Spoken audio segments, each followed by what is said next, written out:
Good evening and welcome to this episode 47 of our podcast From the Horse's Mouth, brought to you by the South African Equestrian Federation. My name is Georgie Roberts, and tonight it's my sincere pleasure to welcome an internationally renowned guest into our virtual studio. As part of the global and national mandate for coaches' development throughout equestrian sport, the South African Equestrian Federation and Dressage South Africa have been working tirelessly to educate coaches across the board as a foundation for development as well as high performance. Under the guidance of Train the Trainers, Niall Quirk, coach developers have been identified and produced to progress the sport. And tonight we're going to chat a little bit about the role of the coach developers, what it means for training, mentoring, and how we can support our coaches through advice and encouragement to really encourage the next wave of the sport here. Niall, of course, has worked with equestrian coaches from all levels across Europe, the United States, and now in South Africa, as well as coaching riders up to international competition across European, world, and Olympic levels. But now perhaps the best person to tell us about what they do is you. Thank you very much for having me. And I'm really excited to really answer any questions you'd like about coaching and coaching development. I'm very excited about it. I truly think that education is the way forward, and this whole idea of developing coaches is the future of our sport, really. 100%. Now, would you mind giving us a little bit about your background in the sport and why you were so attracted to this specific element of coaching? I sort of fell into coaching, literally because I had really bad falls off horses, and I'd done a little bit of coaching my whole life. And at the age of about 25, I had a really bad fall off an event horse, and I broke both my wrists and my leg and cracked my skull. So I was a professional chef, so I couldn't cook any longer in the short term. So I thought, why don't I start coaching? And I got into coaching completely, and I never turned back, really. And then really probably the biggest mentor in my life was a lady in Ireland called Joan Keogh, who set up Dressage Ireland, split from eventing and created a whole new governing body of Dressage Ireland. She pushed me forward and said, we're starting coaching. We're trying to put together a coaching syllabus, a coaching ladder to help people within Ireland. And would you like to be on the committee? And I said, of course I would. And I'm not really a committee person. So if I went,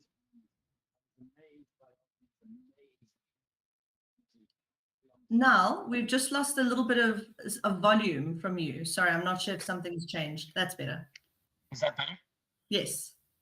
Good. So basically, I sat at the table and was really dumbfounded by the people that were at the table alongside me. And we came together over the next few years and put together a coaching program, which was divided into coaching level 1, 2, and 3. And really, to cut the story a little bit shorter, the FEI bought that coaching structure that we put in place and developed. And the FEI coaching structure is actually the Irish coaching structure, which we put in place. So I became very, very interested in that. And then, of course, we had to have coach developers, which we call tutors in Ireland. So we were sent to the University of Limerick, which is on the west coast of Ireland. And we met with all sports, rowing, rugby, cricket, swimming, everything. All the coaches came together to learn to become coach educators. It didn't matter what the actual subject was. It was the generic way in which we coach, or how we impart knowledge to people, and how people, really absorb that knowledge, and how we can help them learn better. And that truly was the most exciting thing I think I'd done to that date, even though I've done 2 degrees. But previous to that, there was a passion in this, and it was so interesting as to how people learn. And I found it quite easy to go with this way.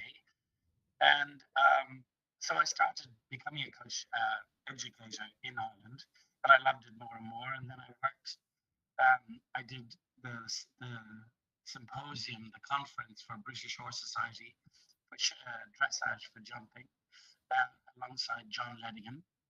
And then I did the Show Jumping Association flatwork for jumping in 5 different venues in England, alongside the top coaches in England. So I think the excitement of learning what this can do for you, what good coaching is about, as opposed to the word instructor, which we will talk about probably at some stage. But all of a sudden, we were, making people rounder, making people bigger, making people able to coach in a better way, making sure that people could learn from us rather than just lecture. And I just became totally enamored. I've just got a message from our podcast guy. They said the earbud you took out as your microphone on. Would you mind swapping it for us? Yes. Slightly muffled. There we go. Thank you. Is that better? That's much better. Thanks. I apologize. No problem. No problem. Always a technical difficulty at some point. But I think that's really what got me into coaching. I loved, but coach developing, coach education, I think is my passion. And now what I'm hearing you say is that it's really about training people to train. So as you're saying, the subject matter is not important. It's about teaching somebody to be a teacher and giving them those tools. And what are some of the tools that coaches and good coaches need to develop constantly? I think that we always think of standing in the ring, looking and then giving instruction or words or listening, but there's a huge amount more to being a coach. And I think the education of the coach is like a pathfinder for the individual coach that comes on the course. In that, like, one of the first things we do is the role of the coach. Like, what is our role as a coach? And it's quite fascinating to listen to people who come on the course, because some people really have a clear idea of what the role of the coach is, and some people are very unsure what their role is.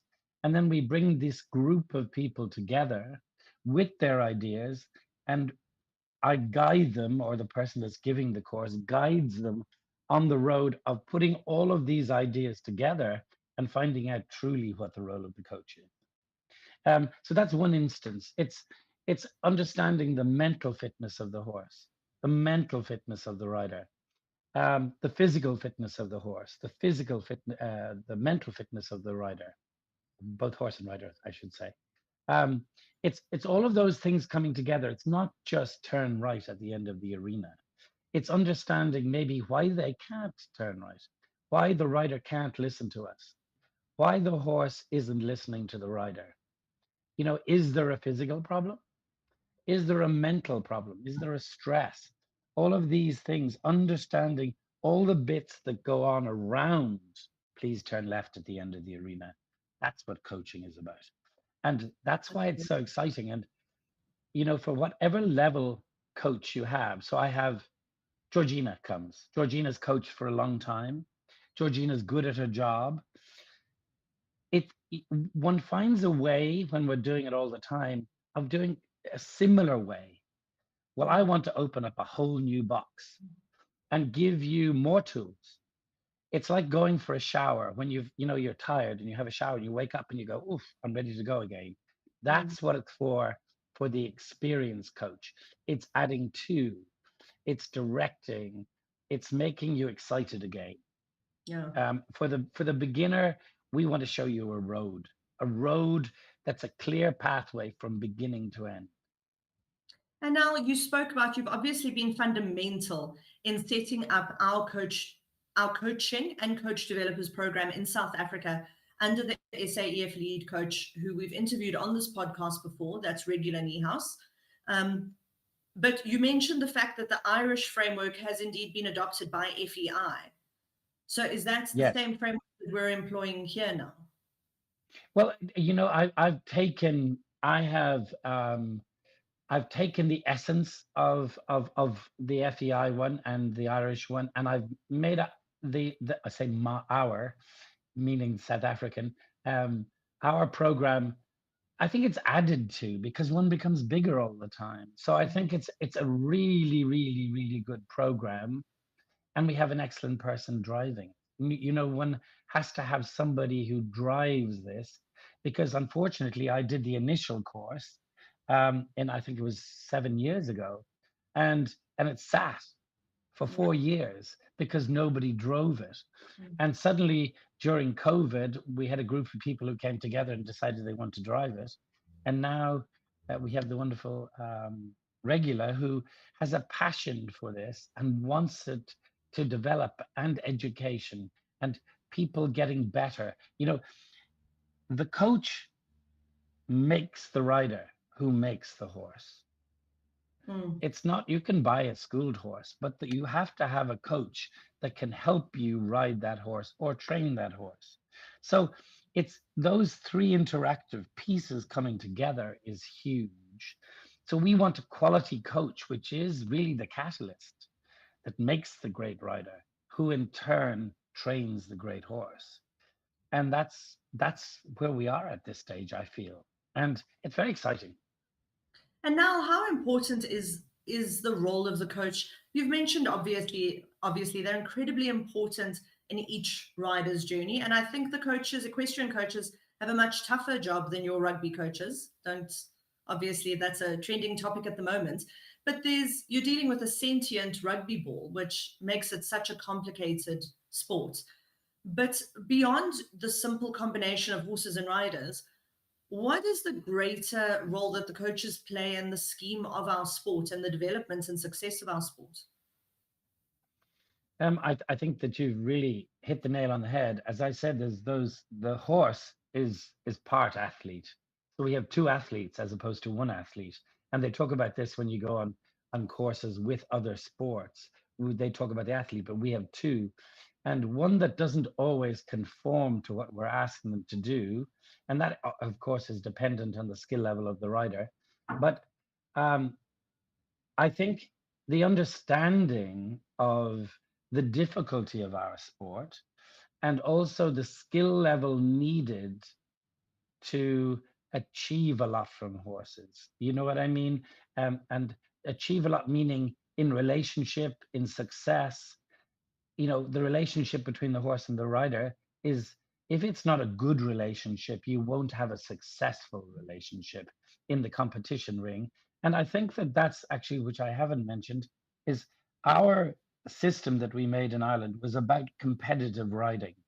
It wasn't about riding school riding, where there's nothing wrong with riding school riding, but our basic thing was to make our riders better, to make them more competitive. And if you look at our show jumpers, I mean, they have taken off hugely because of the education on the flat. Before, they were guys on a farm who could see a stride from Johannesburg to Durban. And now they can do a turn on a sixpence, keep the same canter, and keep the horse happy to the fence. And because of the education. And I think there's a lot of people who are very good riders that haven't education. So we want to give them education, but we also want the rider who isn't gifted from God, they can still learn it, because of what we're doing is we're teaching skills. And riding, like all sport, is a group of skills, a layered group of skills. And we can do that. And anybody can do it if they have a good coach. I think that's also really pertinent to a developing country such as South Africa. And obviously dressage, which is, Regula's passion and how she came on to be it, is, and yourself as being a great example, is really the fundamental basis of all of the disciplines, right? And I think with that, if you think of, I gave an online talk recently, and I met this amazing German trainer. At the time I was 18 or 19, I didn't realize how brilliant he was. And he was 80 years of age. And his diagram was a large oak tree. And, the branches spreading from the large oak tree. And basically, dressage flat work is the trunk of the tree. Nice. And once that's established, the branches come forth.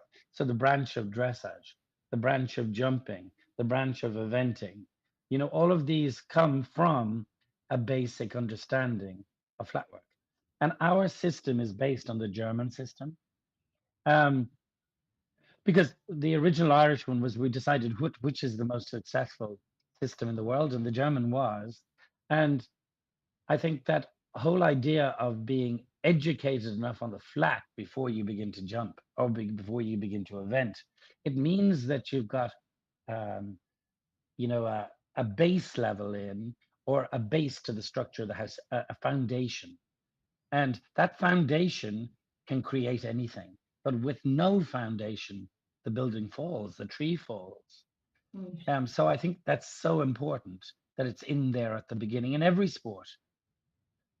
And I think jumpers are realizing it so much because of these new, well, not so new, recent technical courses. I mean, most of the related distance are on half strides.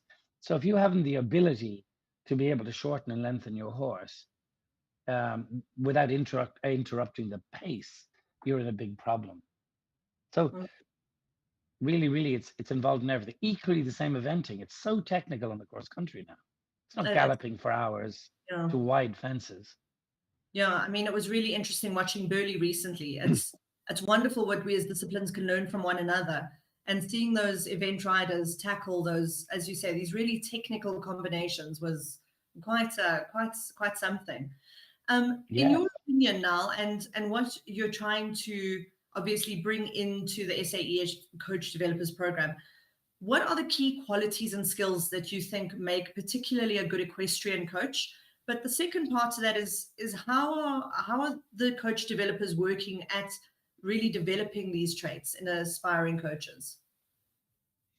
I think that during lockdown, we did all these online talks, which are really quality. If you haven't seen or listened to them, they are so good. The coach developers that I did initially all came together again, and we did this during lockdown, and it's continued. And the quality is world class for each of the things. So, like, they've broken down everything into the way of going of the horse, the seat of the rider, the paces, the training scale, and these are all guidelines to get you into a place that you have an understanding of how the horse works, how the rider works, and how they come together to make the horse go in the correct way of going. And I think the structure, which we have, during these last 2-3 years, we've done. But the exciting part is we're going to go, hopefully, in the next while, go out and give the level 1 course, and then finally the level 2, and then finally the level 3, so that there is a progression within all of this, but there is a base, and we're giving you a clear pathway from point A to the end. From the beginning to the end, we're giving you the tools or the skills to get there in a progressive way. And that's what I find most exciting. And now, just to continue on that thread, besides the people who are going to develop our coaches in South Africa are coach developers. And I believe that you are setting up a clinic for early next year where you're going to be developing this first group with SAEF and equestrian coaches for our first group of coach developers who then will step into this role of nurturing and mentoring our coaches. Well, we have a group at the moment, and we want to enlarge that group. So that first group that I did 6-7 years ago, I want SAEF wants to enlarge it, which I think is really, really good. And we're going to bring, I think, other disciplines in, as well as the dressage group in. And basically their job will be to go out and give courses. So there will be a course of, I'm not sure the length of days because it hasn't been decided. And then you come back and then you're assessed from that course as to, are you of the level of level 1? Or if you're not, it's not like failing. So all of the people, it's not about failing. It's about looking at you and saying, if you would do XXX, we would love to see you again. It's not that you failed. We just would like you to be a little bit better in this direction and that direction and that direction. So it's a very positive way. And that's what this coaching program is about. It's about giving you knowledge. And then if we're going to say to you, you're of a certain level, we have to assess that. So it's not like the exam before you failed, you didn't do this, this, this. It's more about, we'd like to see you be a little bit better in that direction, this direction, and then please come back. Yeah, I think that's really So helpful. we're providing a quality. And we're not losing anyone in the system. And I think with No, coaching, it's a very interesting thing because you might go and find one of the best coaches in the world, and there's just a lack of chemistry, which I find really interesting. That there's either a use of language or something. So you don't want to hemorrhage coaches through that, and I think that's a really lovely, inclusive way of developing it. well, I think the biggest, I was taught by this amazing man in Limerick University who subsequently came with the FEI and did courses here, a guy called Liam, and for me, he was a bit of a genius. And his big thing was, Niall, I said, what happens if you have somebody, the number we had, the maximum number we could do was 15, so that we felt that if we went beyond 15, those, 16, 17, 18 wouldn't learn as much. So we wanted to have a small number that would really get the best from that group. And he said to me, I said, well, I gave a group, he came to assess me as a coach developer. And I said, I felt there was 3 people there that didn't really partake, and I'm not sure they got anything from it. And he said, if they walk away with 5% more than they did when they came in, we have succeeded. And I think that is the blessing of these courses. I mean, that one little bit to Georgina could be massive to somebody else, but it's suddenly something that you went, gosh, I never thought of that. And it's so small, but it's given you a whole new thought pattern. And that's what's exciting about these coaching things. Not only that, it's the ripple effect, obviously, that what the coach then gives to their clients and what the clients give to the horses. And I think that's Yes. really what's so phenomenal about what you do and the vision for this program. That's Yes. so exciting. Now, just to pull it back even more specifically to the coaches, what challenges rather do equestrian coaches specifically often face, and how can these kind of coach development programs run by equestrian coaching help to address these challenges? I think, for South Africa, what I'm hearing from people I meet on the road, whether it's at a show or, well, first of all, I want to say there's a huge amount of talent. I mean, the group of people that I have already done the course with are exceptionally good at what they do, exceptionally, and they have grown so much because of giving these online talks. So I think I'm really happy with that, but I'm really excited. I'm going a little bit off tangent here, but I'm really excited about the new ones. Like, you have to come. I mean, I'm excited. I can do a number of people. I just so want them to be on the course because we need you. We need your input. We need, and also to bring us all together. We created this group 7 years ago, and when they all came in the room, they all knew each other from shows, but they all sat away from each other. Maybe one or two sat together. And then by the end, they were best friends. I mean, and the people we thought were like such and such weren't at all. They were shy. So they came across as being, being rude or being distant. And it was a learning curve as a coach. So I think because your assessment. As well, it's like one of the challenges, what you're saying, and I obviously have experienced this, is it can be a very isolated experience. And especially perhaps in a smaller space like South Africa, where perhaps we, coaches can feel like big fish in a small pond. There's quite a high level of competitiveness, and this is really breaking those boundaries, and then we get a much greater pool of knowledge. Completely. And yes, we are all in competition in that we all, we all are looking for clients, or we're already full with our clients. We don't want to lose the clients. That is a normal situation. But I think what the initial group learned hugely from each other was we all have a slightly different slant. We're singing from the same page, but we have a slightly different voice. And so you can learn from that little nuance of John Boy down the road or Mary Ellen up the road, and all of a sudden you're bigger. Or I don't really like what Mary Ellen did there. I don't think I'd do that. But that's a learning curve.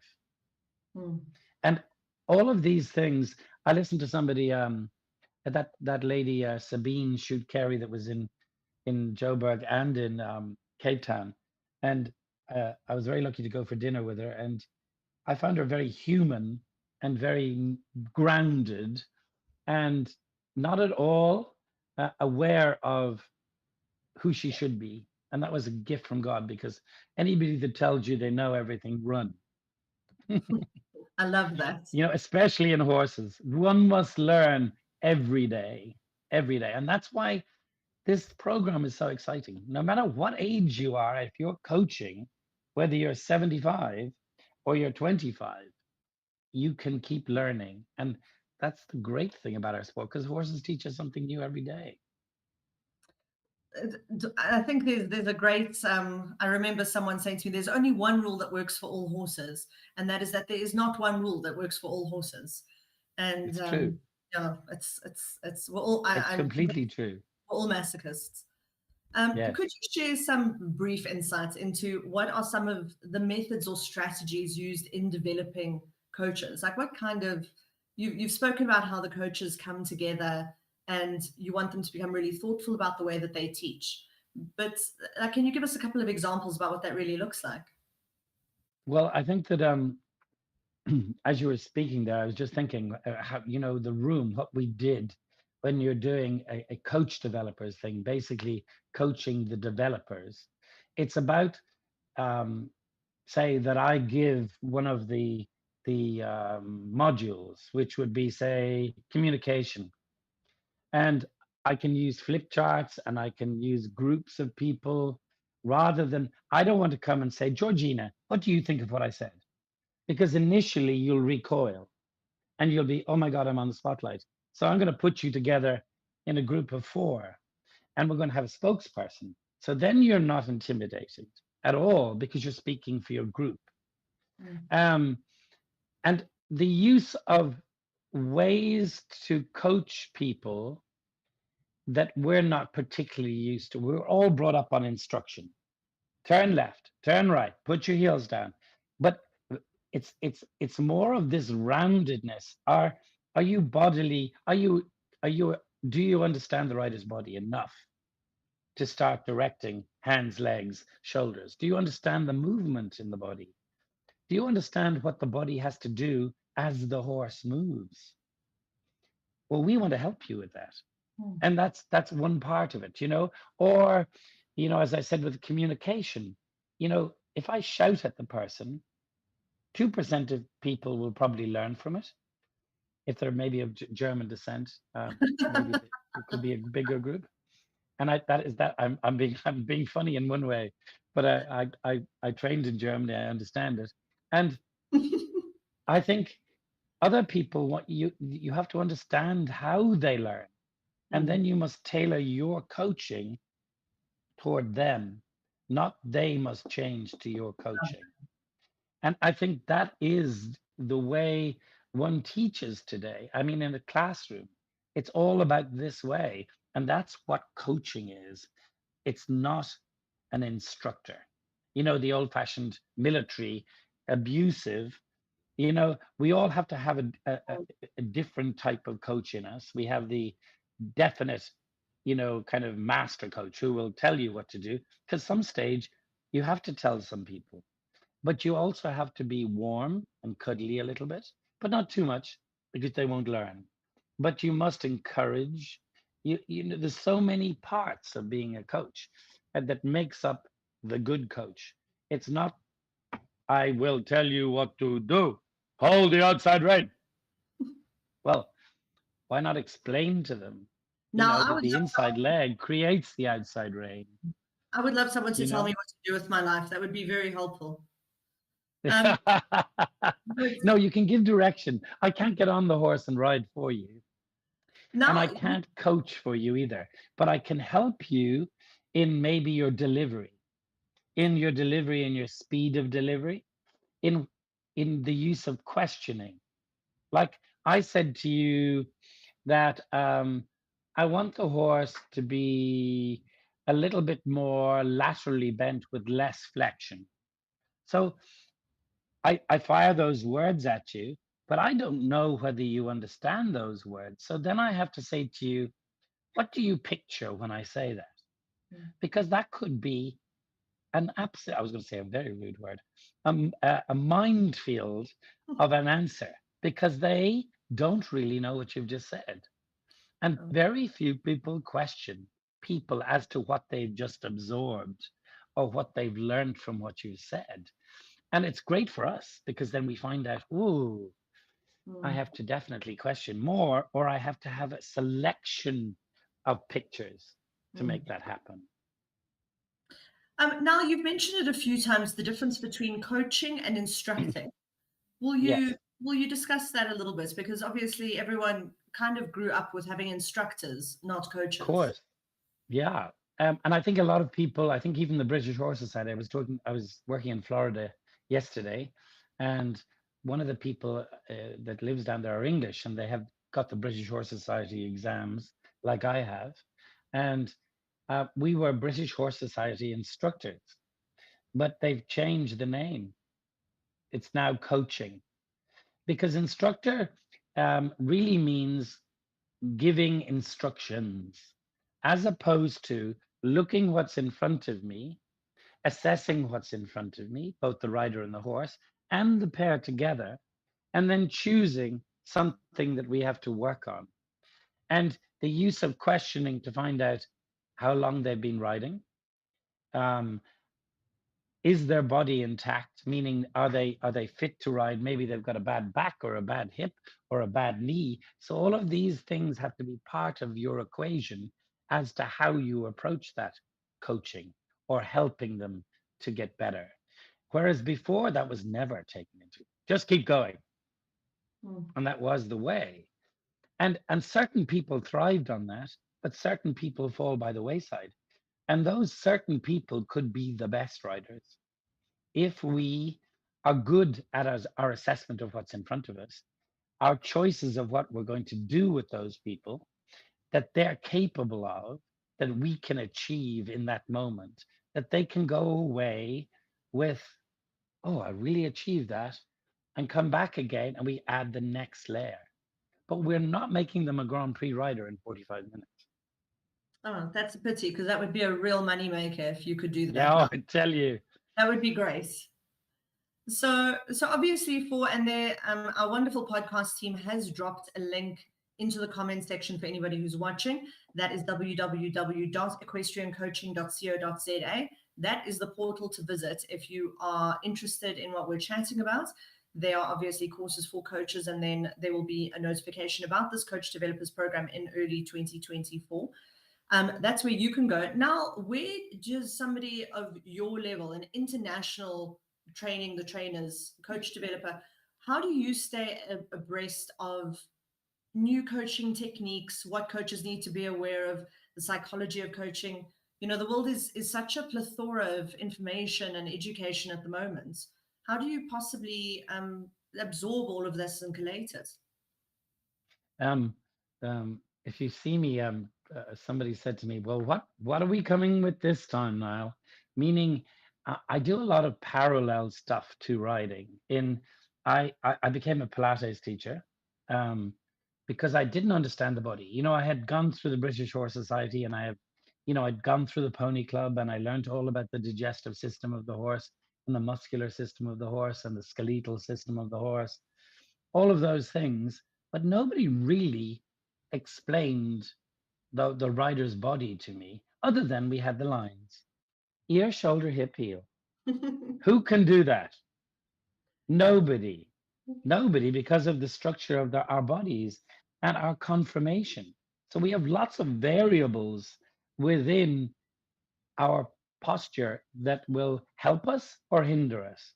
So we have to adapt and become good at looking at people's bodies and allowing them to be, if they're okay, and never forcing them into something. Because if we hold something, we restrict something else. And the horse's body mirrors everything our body does. So for me, you're saying the future. The future is these parallel worlds. You know, this, I don't know whether you've heard of this chap, Gavin I think it's McDermott. Yes, McDermott. He's from Cape Town, but I was introduced to him. I was in Cape Town about a year ago, and he, when people tell me they've worked out a whole program to work out the rider's body, I become a little bit scared. But I'm not never rude to anybody. But this man sees patterns in riders' bodies, sees patterns in horses' bodies, even though he knows nothing about horses. And he sees how he can address the lack of symmetry, the unevenness in our bodies from the right to the left. And he's truly a genius, the best I've seen in the world that I've come up against. And I enjoy him a lot because he sees the things that I see, and he can really help riders. And I've seen huge differences in people, because I think that we don't, the old days where we put them on the lunge.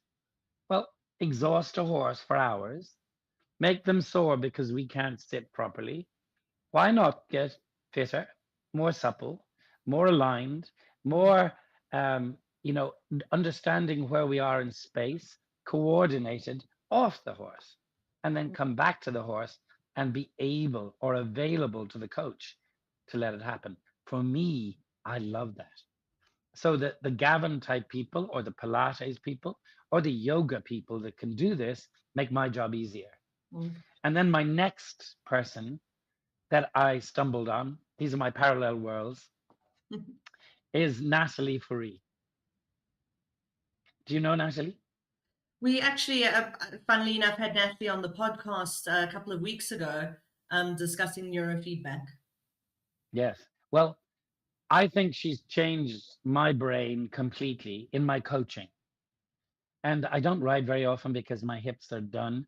And I had to ride for a week when I was in Cape Town, and because somebody was away, and I rode 3 horses. And Gavin came to help me one day, and he changed my whole riding with 2 instructions. And he released one muscle in my body, and it was like I was a different person. And then my biggest thing was, because I hadn't ridden and I've gone to Natalie, I'm addicted to Natalie. I could feel things quicker. My response was quicker. My assessment was quicker. My ability to feel where my body was going wrong was quicker, and less, oh my God, I'm crooked, move left. I could nearly through osmosis move there. And so the ability to control your mind, which controls your body, is fantastic. And then making your body open to riding through physical fitness, I think, is the future. And then our job as a coach is simple. I think it's interesting because we've become so pedantic and obsessive about ensuring that our horses are these well-balanced athletes, and that our horses are physically primed, they're mentally happy is an increasing topic of conversation in equestrian sport, which is wonderful. So we're creating these holistically healthy, happy horses. And I often see riders being left by the wayside. So I think the approach, to bring that into coaching is fundamental to the success of each individual partnership, and then the overall well-being of the sport. Yes, completely. And I think that in our effort to be dressage riders, we see people being very stiff. I don't mean South Africa. We see it all over the world. in their effort to become dressage riders, they think that they must sit up stiff and straight. And I think that can't make any horse happy. Mm. So I think more the understanding of the movement of the horse and the way the body works in the horse, and then adapting our body to that movement, and then being able to manipulate the movement through the movement of our body instead of our hands and our heels. I think that sounds like a very, oh, I'm in the sky, but it's true. And these new riders like Jessica Vendel, I mean, it's a joy. She's small, she's tiny, she's not rough. It's all giving the rein. There's no pulling, kicking.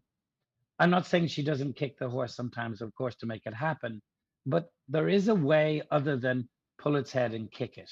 Yeah. And you'll get certain horses, like certain people, that will put their heads down and go, okay, but you won't see any expression within that.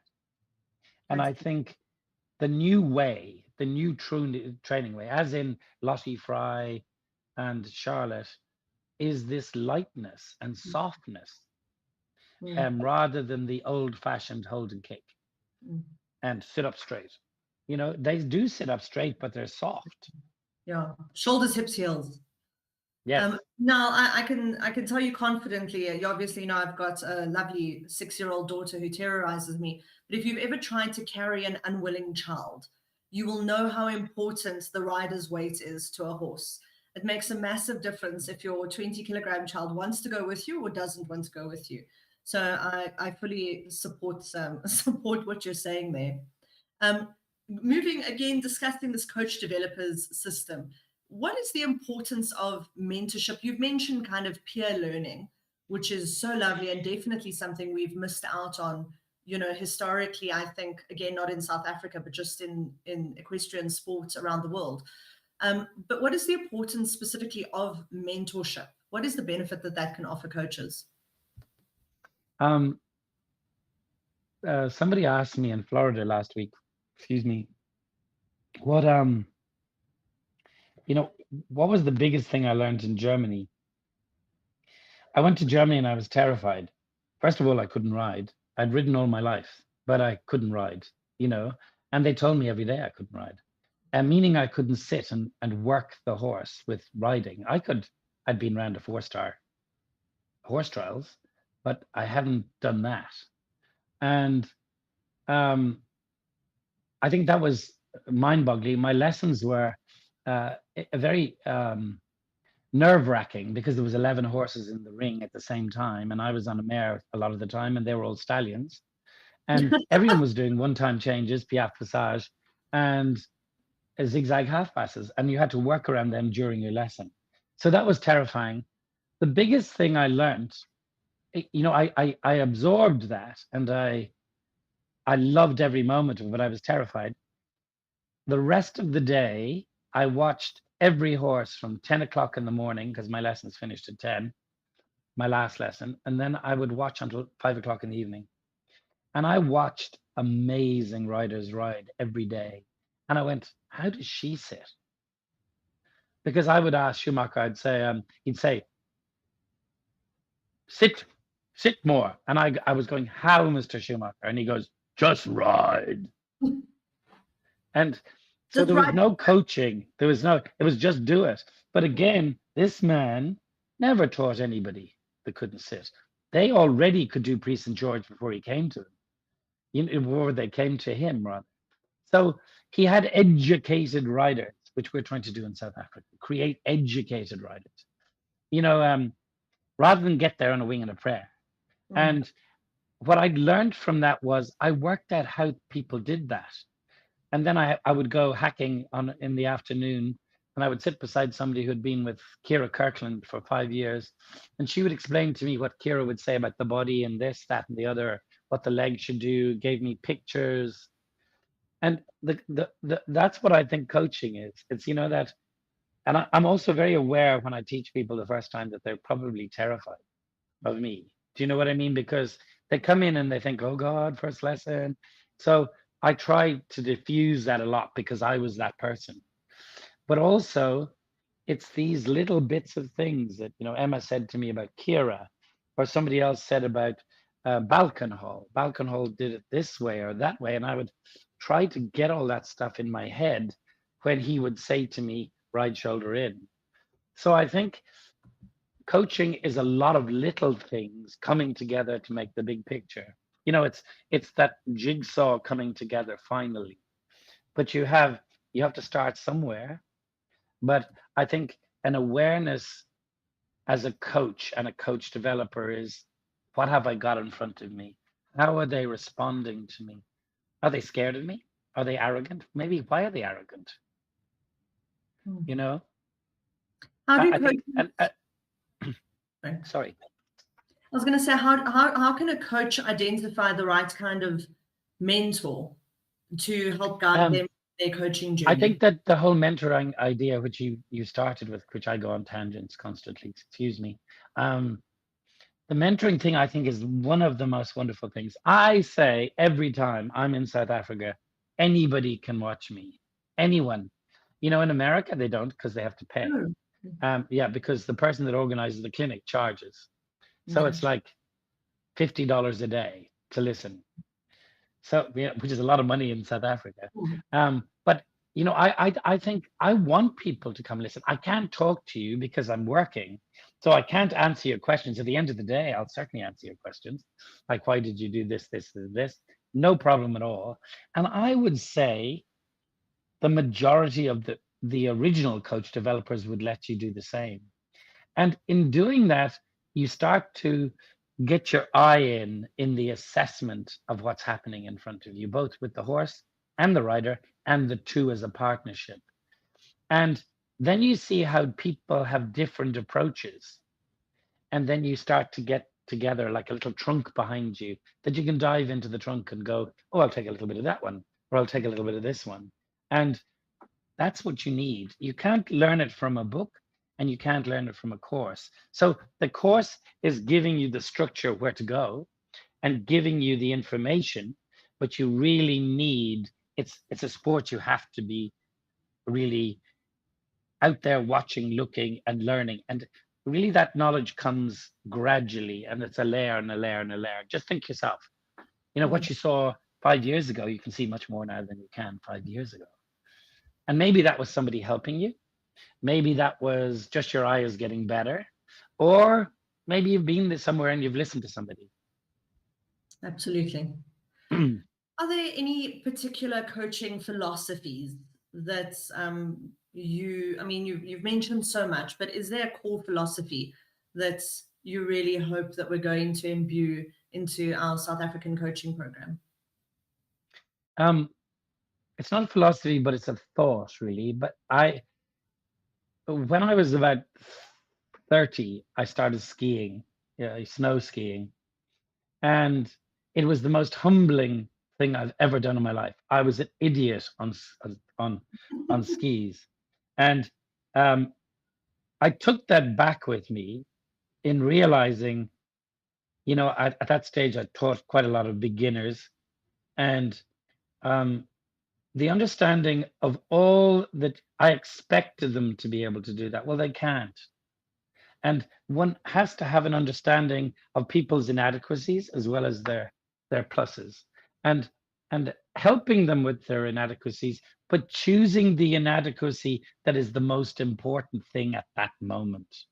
That is the gift. That's how I earn lots of money, because I can find the one that I can work on that will change you a lot rather than make you feel small because you can't achieve it.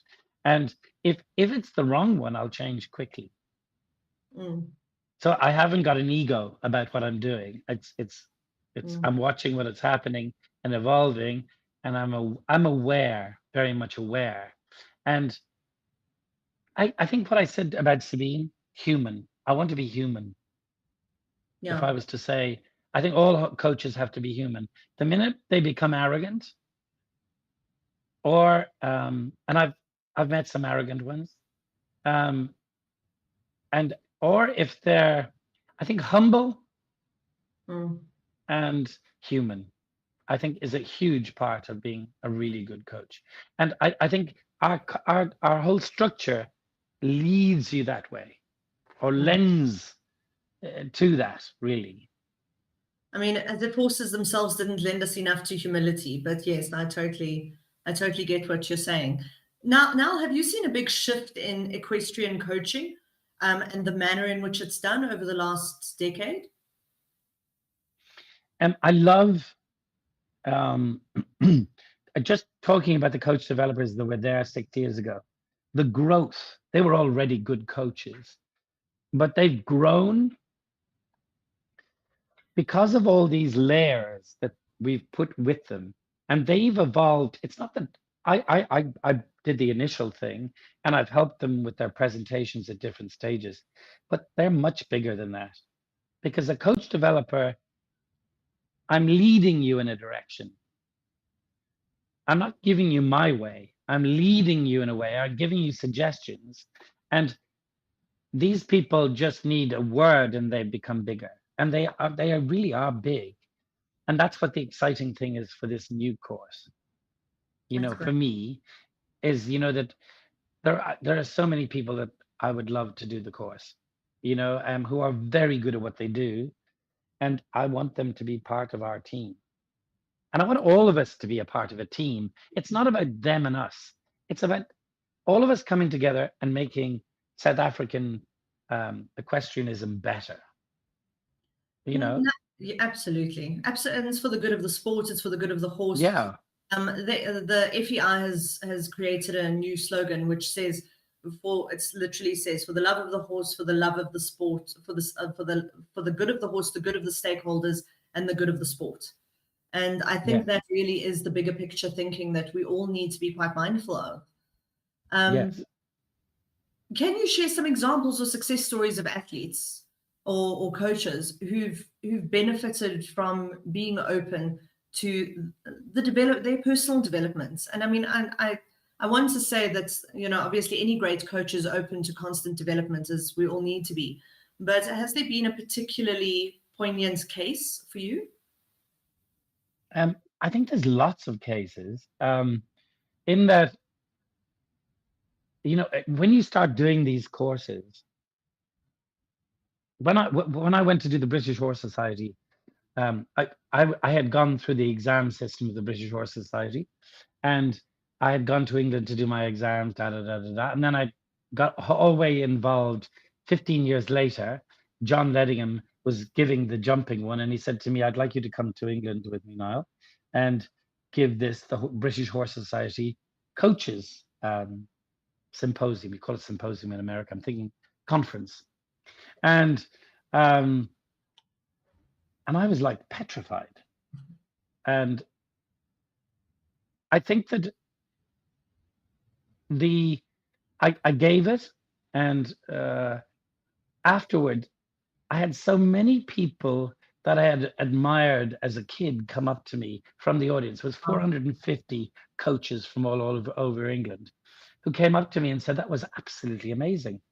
I was amazed with what you did with that horse." And I'm going, "Good God."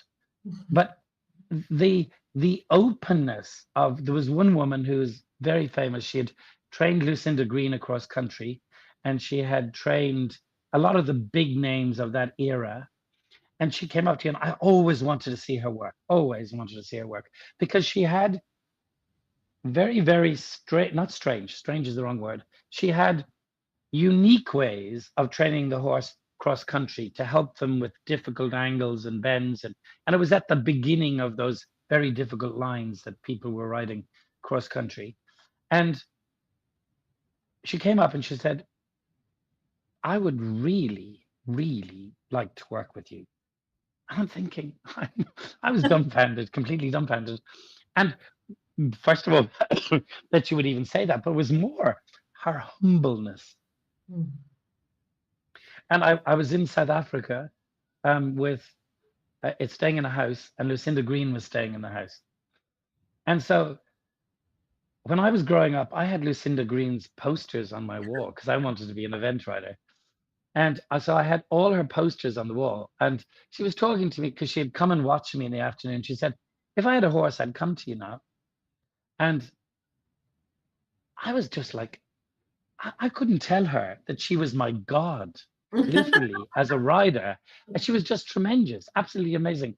And then she turned to me and she said, I said, all those things you've done, the number of times you've won badminton and da da da.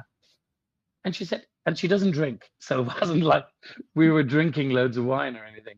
And she turned to me and she said, sometimes I don't think that was me. Wow. How humble is that? Most people would be sitting there, how good was I? And the really good people I've met in horses, I love that. great riders, great trainers, are humble, Mm. normal people. Yeah, And that's really I lovely. think, and to get to know them, I think is, and I think that's what we have to set as an example toward that. But getting back to a friend of mine who I trained with in Germany, who then subsequently asked me to come to England. She brought me to England twice a month for about 4 years, and I helped her. A woman called Emma Hindle, who went to the Olympics 3 times for Team GB for dressage. Wow. And again, this is she's not a humble person by nature, and she did an article for Horse in Hand, and she called me and she said, read the article. And she said, my friend Niall Quirk came to help me, and he told me 3 things, and I thought to myself, why have I forgotten those things? But those 3 things changed my writing. And if you are humble, I think there's always somewhere to go. When you're arrogant, there's nowhere to go. So leading on from that now, if there were, and I know it's hard to choose 3, but if there were 3 qualities you had to like really identify, that coaches must identify within themselves and continuously develop, what are those 3 qualities? And you can't say humility because you've said it now. Yeah, I've said it at least 150 times. I would say, ask me the question again, because as I said what I said, I had what I was going to say and I've forgotten. Just say it to me again, please. What 3 qualities be that coaches need to constantly develop and work on to be an excellent equestrian coach?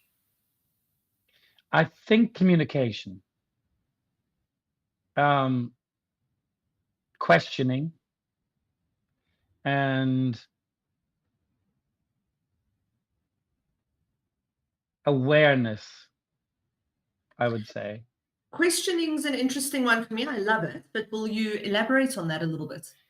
I use it constantly. So, I at the end of every session, and sometimes during, somebody doesn't want to stop. I know they don't want to stop, but I go stop for a minute, and I ask them to do a half pass from the center line to the track, and then I go, now tell me everything that was good about that. And they'll tell me whatever it is, but they want to tell me what wasn't good.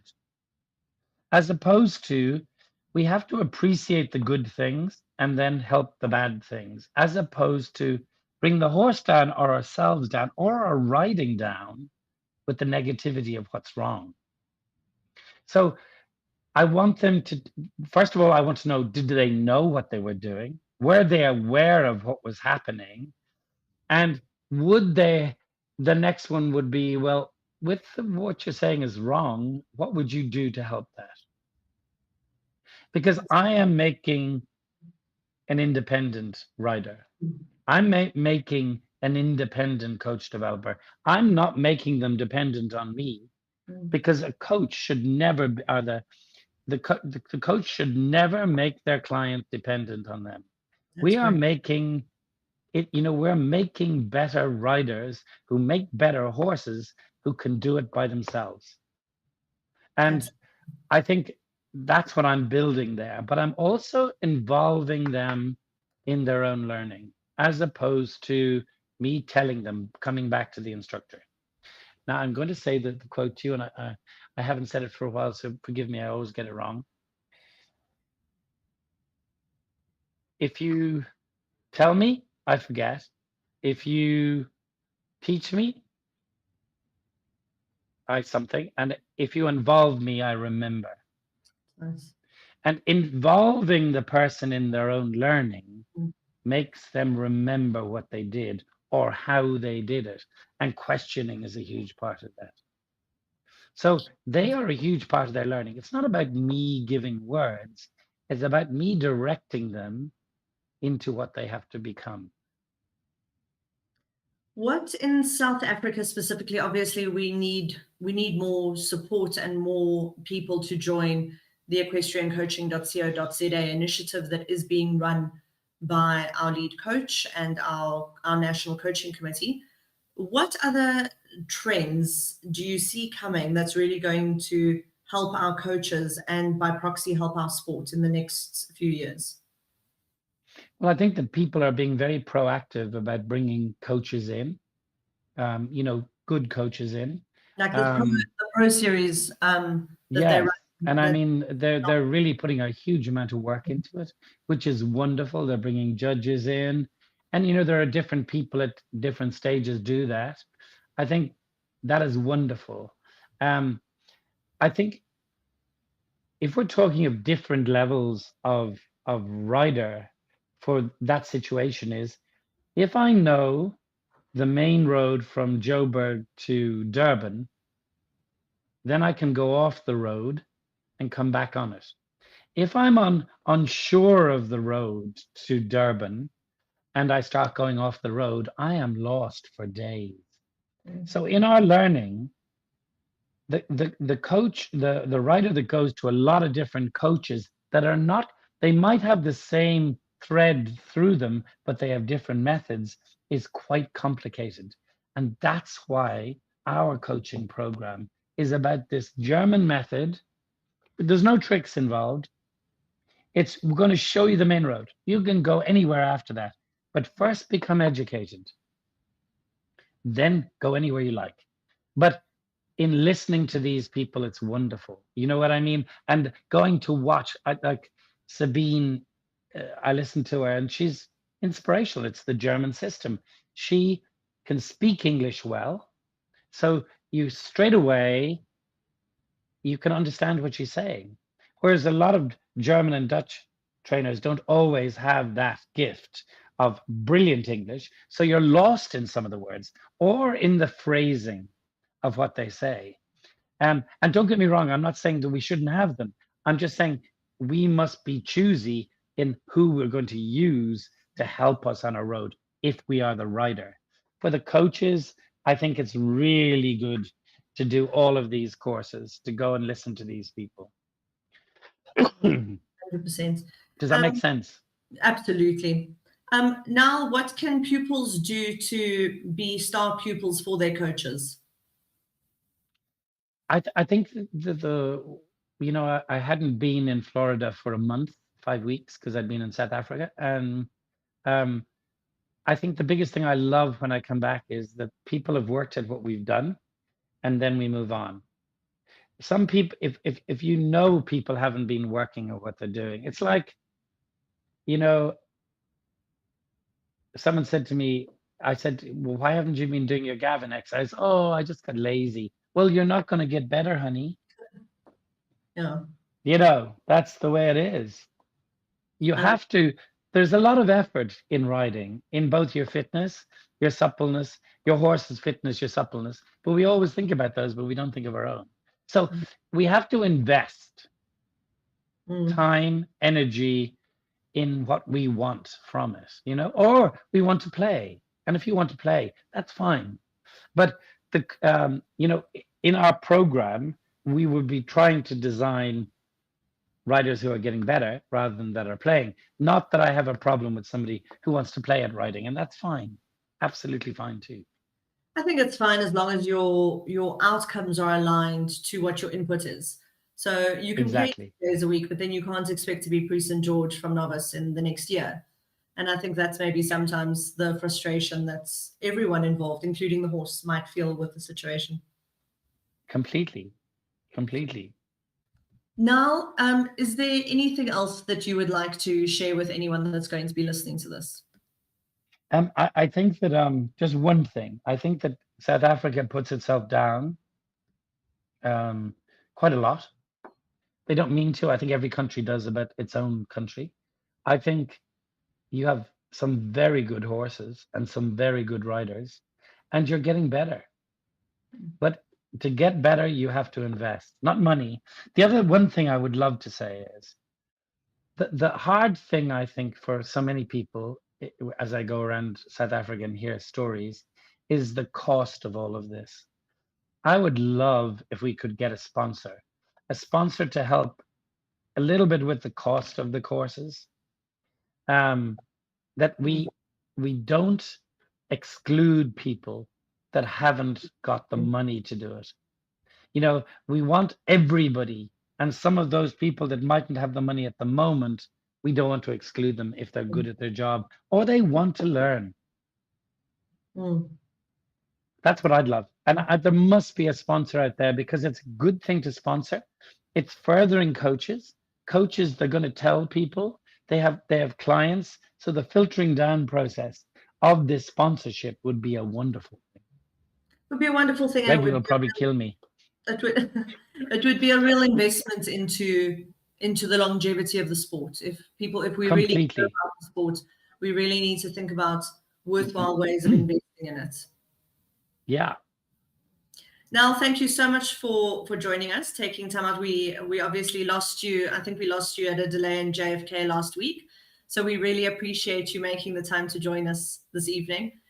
Always entertaining to speak to you. I really appreciate it. It was wonderful. Thank you. A joy. Thanks. And we look forward to hopefully speaking to you early on in the year when you're out for your Coach Developers program. We'll get you and regular back in the studio. That would be great. Fantastic. Thank you. If you've just joined us, that is wrapping up episode 47 of the South African Equestrian Federation's podcast, From the Horse's Mouth, where we have been talking about coaching the coaches and the exceptionally important role that our coaches play in not only the horse, the rider, but in our entire sport, and what coach developing does for that. Please join us again next week, Wednesday at 7 p.m. for our next podcast.